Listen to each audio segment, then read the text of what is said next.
अस्सलाम वालेकुम स्टूडेंट्स, उम्मीद है आप सब खैरियत से होंगे। आज हम कैप्स एग्जेक्टिव ऑनलाइन के प्लेटफॉर्म से दोबारा हाजिर हुए हैं। आज का हमारा टॉपिक है square root by using division method. Students, हम कल इसको देख चुके थे, square root by using factorization. उसके मुताबिक हमने क्या देखा था कि अगर हमारे पास कोई वैल्यू जिसका हमने फैक्टराइजेशन मालूम करना है, जिसका हमने स्क्वायर रूट फाइंड आउट करना है, तो हमें पता है उसके पहले हम फैक्टर्स बनाते होते थे, उसके बाद हम उसका स्क्वायर रूट फाइंड आउट करते थे। ठीक है, तो हमारे पास ये इसका मेथड था, ये हमारे पास फैक्टराइजेशन मेथड है।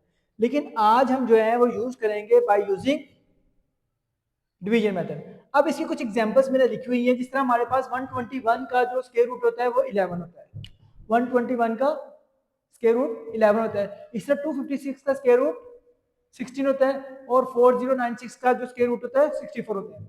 लेकिन अब इसको डिवीजन मेथड में किस तरह करेंगे, सबसे पहले देखें हमने क्या करना होता है कि जो वैल्यूज जिसका हमने स्क्वायर रूट फाइंड आउट करना था उसको हमने लिख लेते हैं डिवीजन के अंदर। अब आपको ये चीजें पता होनी चाहिए कौन कौन सी चीजें होती है ये हमारे पास। तो अब इसमें हम क्या करते हैं, 121 को हम पेयर्स की फॉर्म में लिखते हैं। तो हम पेयर जो है वो हम क्या करते हैं, राइट हैंड से बनाना शुरू करते हैं। अब हमारे पास एक पेयर 21 का हो गया और एक पेयर 1 का हो गया। इसके बाद हम क्या करते होते हैं कि हमने 1 को ऐसी वैल्यू से मल्टीप्लाई करना है कि हमारे पास रिजल्टेंट 1 आए। हमने फर्स्ट वैल्यू को इक्वल करना था, इस तरह की वैल्यू लेनी होती है कि फर्स्ट वैल्यू हमारे पास इक्वल आए।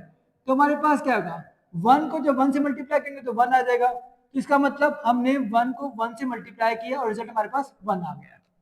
ठीक है, इसके बाद हम क्या करते हैं, जो ये दो वैल्यूज होती हैं, ये दो वैल्यूज इनको प्लस करके हम नीचे लिख देते हैं। तो 1 + 1 क्या हो जाएगा, 2। अब इसके बाद हम क्या करेंगे, हमने हमारे पास यहां से पूरा का पूरा पेयर नीचे उतरता है। ठीक है, अगर हमारे पास अब देखें, अगर इसको देखें हमारे पास क्या है, अब हमारे पास रिजल्ट में 2 है। अब हमने 2 को ऐसी वैल्यू से मल्टीप्लाई करना है कि हमारे पास 21 आ जाए। इसका मतलब हमें यहां पर दो वैल्यूज चाहिए होंगी जो एक जैसी हों, क्योंकि डिवीजन में क्या रूल होता है कि हमने मल्टीप्लाई दोनों को एक जैसी वैल्यू से करना होगा, हम डिफरेंट वैल्यू नहीं कर सकते। तो 21 को 2 को ऐसी वैल्यू से मल्टीप्लाई करेंगे कि दोनों जगह सेम वैल्यू और रिजल्ट हमारे पास 21 आ जाए। तो इसका मतलब हम क्या करेंगे, यहाँ पे भी 1 लिख ले, यहाँ पे भी। तो 21 को 1 से करेंगे तो 21 आ जाएगा। इसका मतलब क्या होगा कि हमारे पास यहाँ पे हम 21 लिख लेंगे और यहाँ पे 1 लिख लेंगे। तो 21 को 1 से मल्टीप्लाई करेंगे तो हमारे पास क्या हो जाएगा, 21 आ जाएगा। अब इसका रिजल्ट क्या है, हमने 120 का, ये हमारे पास जो रिजल्ट होता है 11, ये इसका क्या है, स्क्वायर रूट है। तो 121 का स्क्वायर रूट 11 है।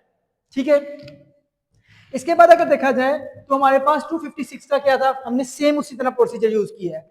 हमने यहां से 1 को 1 से, क्योंकि हमारे पास पेयर क्या बनेंगे, 56 का एक पेयर बनेगा और 2 का। अब हम 1 को 1 से मल्टीप्लाई करेंगे तो 1 आएगा। अगर हम यहाँ को 2 को 2 से मल्टीप्लाई करेंगे तो 4 आता है।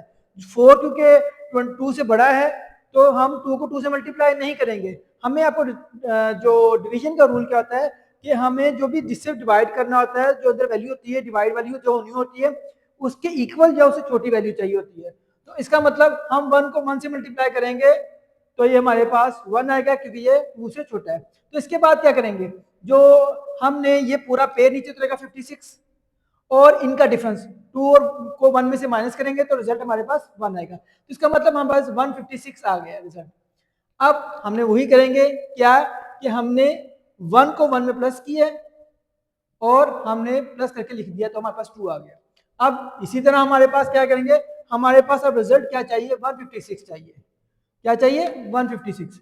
अब 156 के लिए हम क्या करेंगे, इसको कैसी वैल्यू से मल्टीप्लाई करना है कि हमारे पास 156 आ जाए। तो अगर हमारे पास, आप देखो आपके पास एक चीज पता होना चाहिए कि 4 मल्टीप्लाई बाय 4 भी 16 बनता है जिसके लास्ट में 6 है, और 6 मल्टीप्लाई बाय 6 ये भी 36 है, इसके लास्ट में 6 है। अब हमें क्या करना है, लास्ट वैल्यू वैल्यू को मैच करना है। या हम 4 से मल्टीप्लाई कर सकते हैं इसको दोनों को, या 6 से। अब सबसे पहले अगर 4 से मल्टीप्लाई करके देखते हैं तो क्या होगा, 4 को 4 से, तो 4 4 16 हो गया, 1 कैरी किया, 4 2 8 और 9, तो ये 96 हो गया। हमें क्या चाहिए थे, 156 चाहिए। तो इसका मतलब हम ये नहीं होगा। तो इसके बाद हम क्या करेंगे, इसको 6 से करके देखते हैं। 6 6 36 और 3 कैरी करेंगे, 6 2 12 और प्लस 3 करेंगे तो 15। तो इसका मतलब हमारे पास क्या आएगा, यहाँ पे 6 और 6 आ जाएगा, तो इसका मतलब ये आ जाएगा। इसका मतलब 256 का 16 हो गया। इसी तरह अगर हमारे पास वैल्यू 3 से ज्यादा हो, 4 हो जाए, तो ये पेयरिंग जो होती है, ये हमारे पास पेयर, अब इसका पेयर बनेगा इस तरह। अब हमने क्या करना है, अब इधर तो हमारे पास 3 वैल्यूज थी, तो हम क्या करते हैं, वन जो सिंगल वैल्यू थी यहाँ पे बन रही थी, तो हमारे पास उसको कर रहे थे। अब हमारे पास ये पूरा पेयर है, 40 है। 40 के लिए अब हम क्या करेंगे, ऐसी वैल्यू से मल्टीप्लाई करना है जो 40 के इक्वल हो या 40 से छोटा हो। तो ये हमारे पास 6 बनता है, 6 6 36, तो 36 आ गया।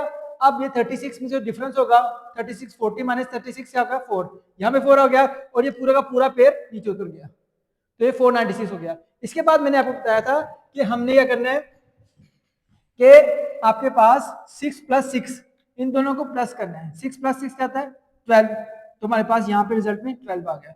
अब इसी तरह हमने क्या कहा था कि हमने अब 12 को ऐसी वैल्यू से मल्टीप्लाई करेंगे कि हमारे पास क्या आ जाए, 12 ऐसी मल्टीप्लाई करना है कि हमारे पास 496 आ जाए। तो हमारे पास क्या करेंगे, सबसे पहले हमारे पास, मैंने कहा था हमें लास्ट में 6 चाहिए थे, तो हमारे पास 4 और 4 को मल्टीप्लाई करने से भी लास्ट में 6 आता है, और 6 को 6 से मल्टीप्लाई करने से भी लास्ट में 6 आता है।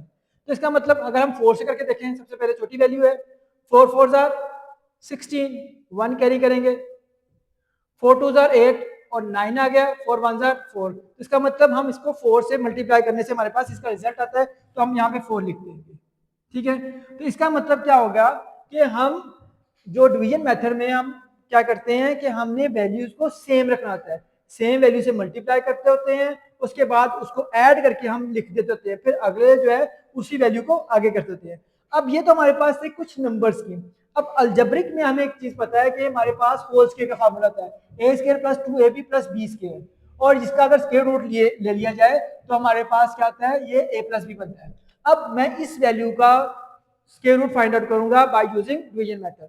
तो सबसे पहले हमने क्या करना था, हमने a² चाहिए, क्योंकि इसमें हमारे पास फर्स्ट वैल्यू हमारे पास, जिस तरह हमने यहाँ पे इस वैल्यू को लिया था कि हमने इसको इक्वल करना था, इधर से हमने इसको लिया था 2 को, क्योंकि हमारे पास सबसे पहले हम लेफ्ट से स्टार्ट करते हैं। इसी तरह हमने यहाँ पे 40 लिया था, तो यहाँ पे हम a² लेंगे।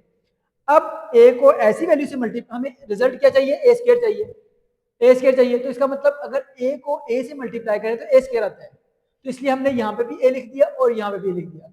अब क्या करते हैं, इसके बाद हमने रूल क्या क्या कहा था कि दोनों वैल्यू को प्लस करके हम यहाँ पे लिख देते हैं। मतलब जिस तरह यहाँ पे 6 और 6 को प्लस किया था 12 आ गया था, 1 और 1 को प्लस किया तो 2 आ गया था। इसी तरह अब यहाँ पे भी हम a और a को प्लस करेंगे तो हमारे पास क्या आएगा, 2a हो जाएगा।